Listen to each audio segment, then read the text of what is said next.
saya mengerti alternatifnya apa. Karena kita sudah sepakat, bangsa Indonesia sudah sepakat, kita ingin hidup sebagai negara di mana kedaulatan rakyat yang berkuasa.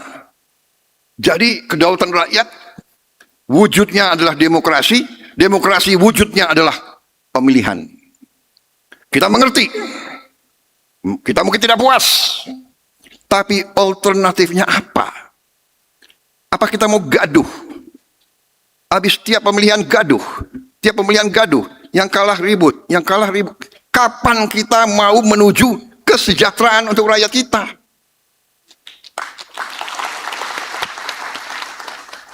Bukankah itu kewajiban kita sebagai anak bangsa, sebagai pemimpin, sebagai orang terpintar di negara ini?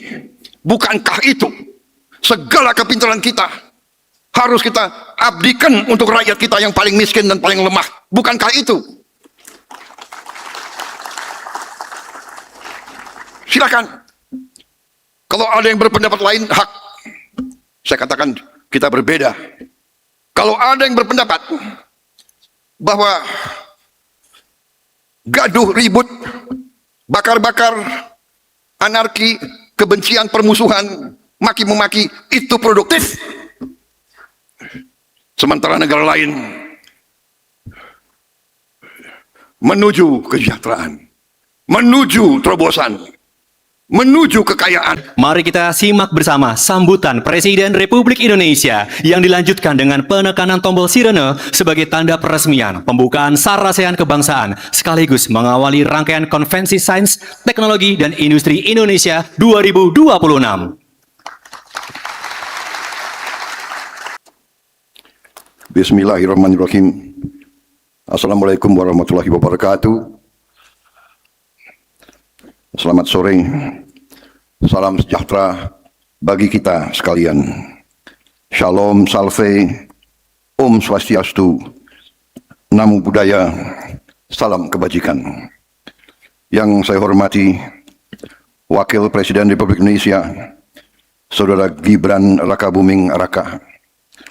Yang saya hormati Menteri Pendidikan Tinggi, Sains, dan Teknologi sebagai penyelenggara, Profesor Brian Yuliarto.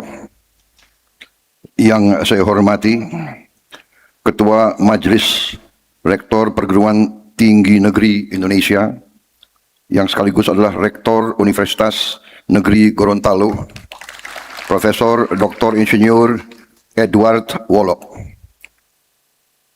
Para Menteri Koordinator, para Menteri, para Kepala Badan, Jaksa Agung, Panglima TNI, Kapolri, dan para Wakil Menteri, seluruh anggota Kabinet Merah Putih yang saya hormati.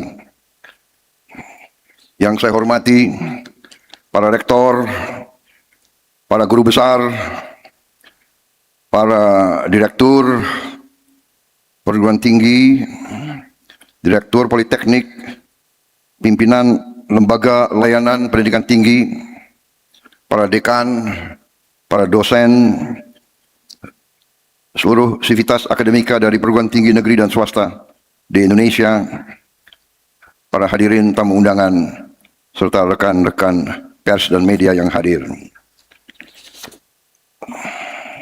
Saya minta maaf saya tidak sebut satu persatu Menteri Kabinet Merah Putih yang hadir tanpa mengurangi rasa hormat.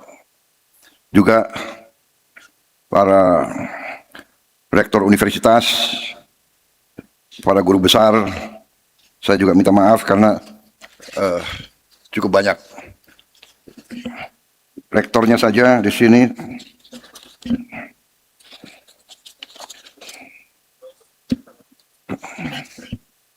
rektor dan pimpinan 261. Jadi kalau saya minta maaf kalau saya sebut satu-satu, saya dimarahin oleh panitia.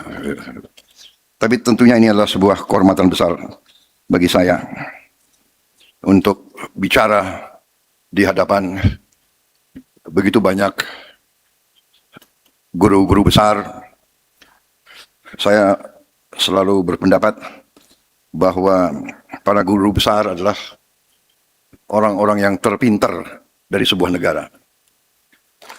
Jadi, kalau negara mau bangkit, negara mau maju, memang harus dimanfaatkan atau digerakkan potensi dan kemampuan dari kampus-kampus dari universitas. Saudara-saudara sekalian, tentunya sebagai insan yang bertakwa, marilah kita tidak henti-hentinya memanjatkan puji syukur kehadirat Tuhan Maha Besar, Tuhan Maha Kuasa bagi umat Islam Allah Subhanahu wa taala yang memiliki sekalian alam. Hanya kepadanya lah kita berdoa dan hanya kepadanya lah kita memohon pertolongan. Kita bersyukur atas segala karunia, atas segala berkah dan kebaikan yang diberikan kepada bangsa kita. Kita masih menikmati keadaan damai di tengah dunia yang penuh perang, pertikaian, kebencian, permusuhan. Kita bersyukur atas kesehatan dan nafas yang masih diberikan kepada kita, sehingga hari ini kita bisa hadir pada acara Sarasehan Kebangsaan dengan tema Strategi Kemandirian Ekonomi dan Kesejahteraan Indonesia dalam rangka Konvensi Sains dan Teknologi Indonesia. Ini adalah kehormatan yang besar bagi saya untuk bisa bertemu Bapak-bapak, Ibu-ibu sekalian. Saya pernah bertatap muka dengan para rektor dari seluruh Indonesia, dan ini adalah keempat kalinya saya sebagai Presiden Republik Indonesia. Sebagai Presiden Republik Indonesia ini keempat kalinya. 2 kali di Istana Merdeka, 1 kali di ITB. Saudara-saudara,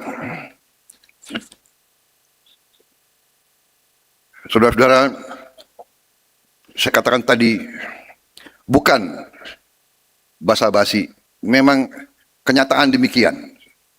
Saudara-saudara yang menjadi guru besar adalah memang orang-orang terpintar yang dimiliki bangsa Indonesia. Karena itu, setiap inovasi, setiap perubahan, setiap kemajuan di setiap bangsa selama peradaban manusia selalu berasal dari pemikir-pemikir yang terbaik. Semua perkembangan kehidupan manusia itu ditentukan oleh sains dan teknologi dalam arti yang luas. Dari kelompok-kelompok kecil manusia yang hidupnya berpindah-pindah mencari makan, akhirnya menemukan teknologi pertanian. Muncullah masyarakat-masyarakat agraris, ratusan tahun, ribuan tahun perkembangan manusia, sampailah kita di kondisi sekarang. Saudara-saudara, kita bernegara, kita berbangsa, tujuannya harus kita faham dan kita mengerti, yaitu untuk mencapai suatu kehidupan yang layak dan yang baik untuk rakyat kita. Itu tujuan bernegara. Semua adalah jalan menuju itu. Karena itu, saya sebagai insan, sebagai individu yang diberi kepercayaan oleh bangsa Indonesia untuk memegang kendali pemerintahan adalah tugas saya, adalah kewajiban saya untuk menghadapi dan untuk menghadapi kesulitan-kesulitan yang dihadapi bangsa kita dan mencari solusi terhadap kesulitan-kesulitan itu. Dan dengan demikian, saya dari awal sangat sadar peran dan penting para ilmuwan, para guru besar. Dan karena itu, kalau saudara simak, hampir di setiap bidang pemerintahan yang kunci, saya ikut sertakan profesor-profesor dalam posisi-posisi yang sangat menentukan. Saudara-saudara,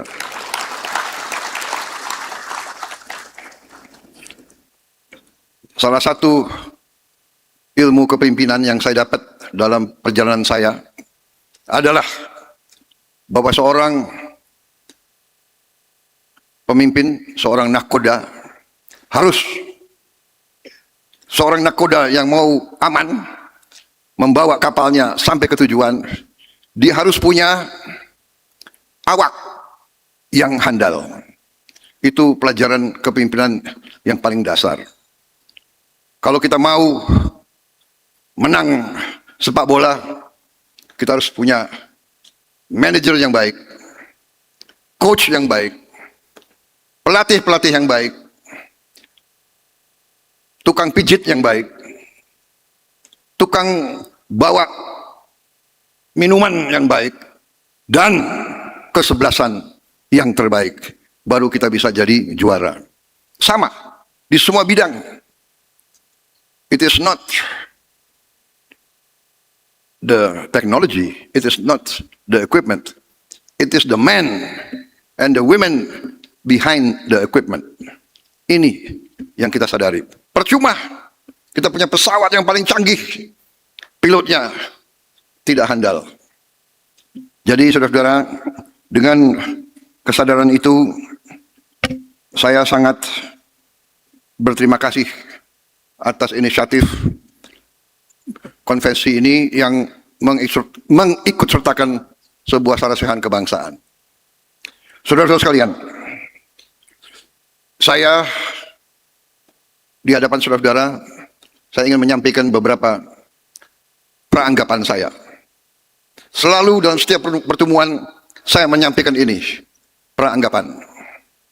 Saya berperanggapan kita semua di sini semuanya adalah anak Indonesia yang cinta bangsanya dan rakyatnya. Kita berbeda, pasti.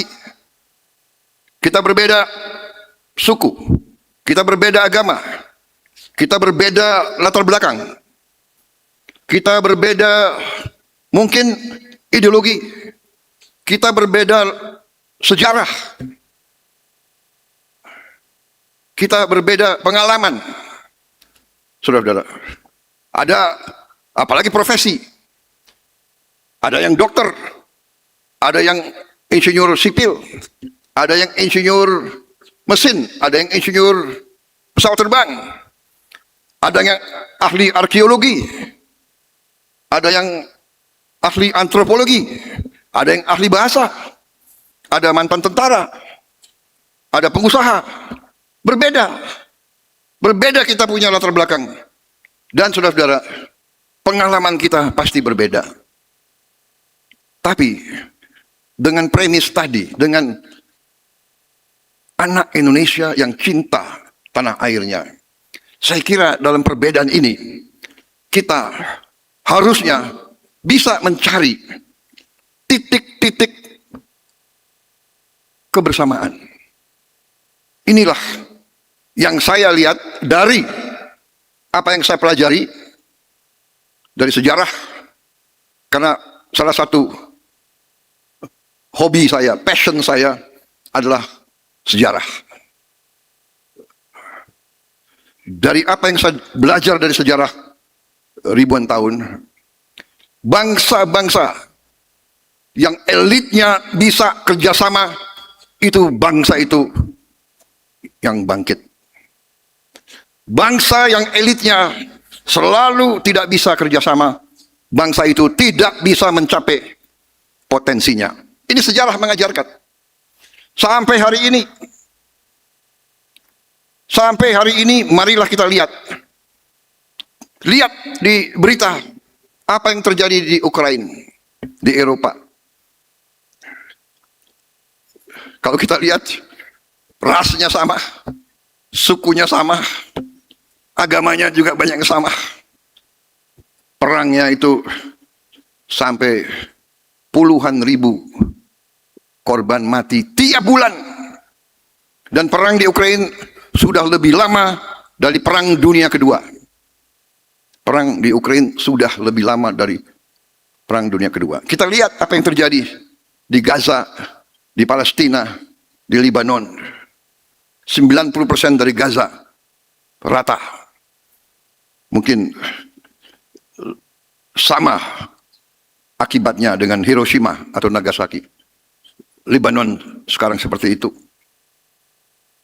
Iran, seluruh negara Teluk, Yaman, kita tinggal lihat tiap hari. Perang di Afghanistan, perang di Balukistan, perang di Myanmar, semakin dekat. Perang antara Muang Thai dan Kamboja. Saudara-saudara, di tengah ini semua, kuncinya adalah antara lain elit yang tidak bisa kerjasama. Jadi saudara, bernegara, saya kira kita perlu untuk renungkan masalah bernegara. Saya kira saudara, ini adalah kata-kata pembukaan saya. Saya selalu berusaha dengan persuasi. Saya sebagai pemimpin politik, saya dipilih secara demokratis. Saya maju ke rakyat 5 kali, minta mandat. 4 kali tidak diberi mandat. 4 kali saya kalah, tapi saya tidak mengganggu pemimpin yang dapat mandat.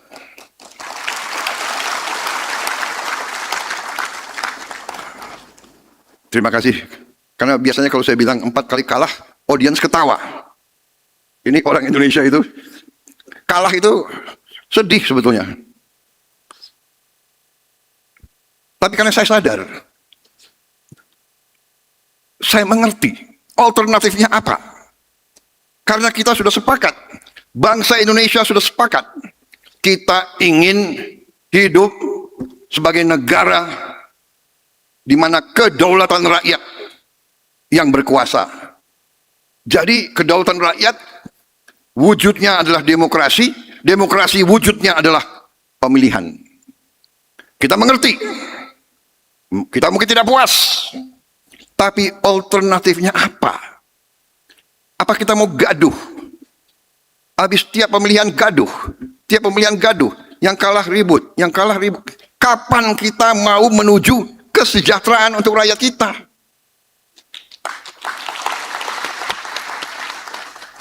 Bukankah itu kewajiban kita sebagai anak bangsa, sebagai pemimpin, sebagai orang terpintar di negara ini?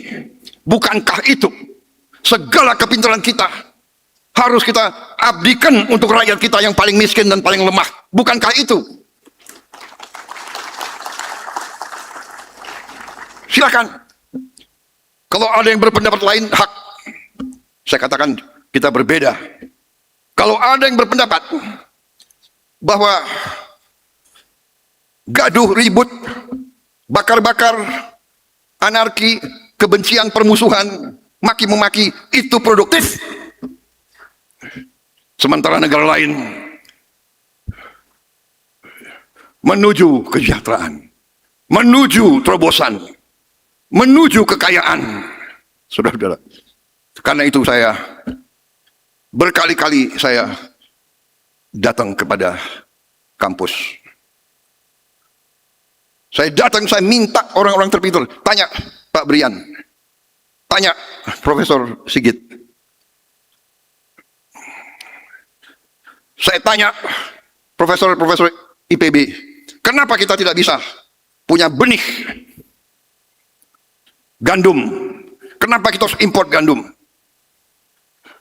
Saya tanya, kenapa kelapa sawit per hektar di Malaysia produktivitasnya lebih dari kita? Kenapa?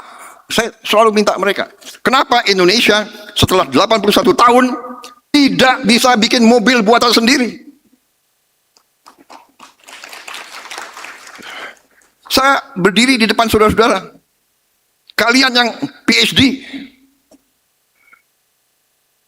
kenapa kita tidak punya? Kita beli motor 10 juta motor tiap tahun. Kenapa tidak ada pabrik buatan Indonesia? Tapi saya terima kasih kampus. Saya terima kasih kita mulai ke arah punya mobil sendiri. Terima kasih. Saya ada satu kepuasaan yang mendalam di hati saya.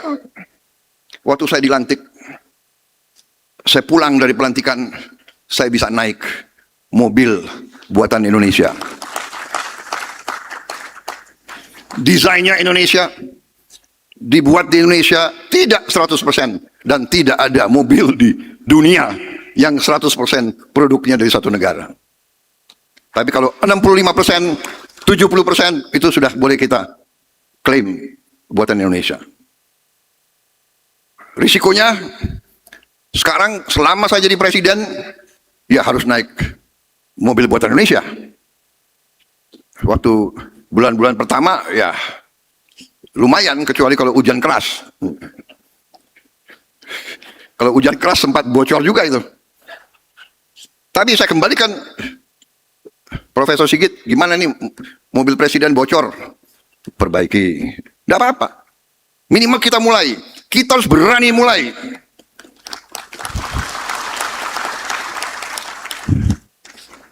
Kita adalah negara keempat terbesar di dunia. Kita adalah negara yang kekayaannya luar biasa. Jadi saudara, ini sebagai pembukaan. Nanti intinya belum. Ini jadi wartawan, dengan segala hormat, wartawan sudah keluar ya? Waduh, masih ada. Para media, saya hari ini mau bicara dari hati ke hati kepada guru-guru besar, saudara-saudara. Jadi dengan hormat, saya mengundang para wartawan untuk minum kopi di luar. Ya, saya yakin Pak Brian sebagai penyelenggara sudah siapkan kopi-kopi yang bagus. Karena di sini, saudara-saudara, saya mau bicara dengan saya mau beri apa yang saya punya. Saya mau beri data fakta apa yang saya punya. Dan saudara-saudara, sebagai ilmuwan, monggo kaji, teliti, pelajari. Kalau data-data fakta-fakta itu secara saintifik saudara sudah nilai, saudara anggap relevan, silakan saudara ambil kesimpulan. Bangsa Indonesia harus mandiri. Bangsa Indonesia harus berdiri di atas kaki kita sendiri. Dan di situ elemen utamanya adalah swasembada pangan, swasembada energi, pangan dan energi harus kita mandiri. Saudara-saudara, percaya kita berada di jalan yang benar, di jalan membela keadilan, di jalan memberantas kemiskinan, di jalan menghilangkan kelaparan. Kita berada di jalan yang bersih, yang suci. Kita berada di jalan yang diridhoi oleh Tuhan Maha Kuasa.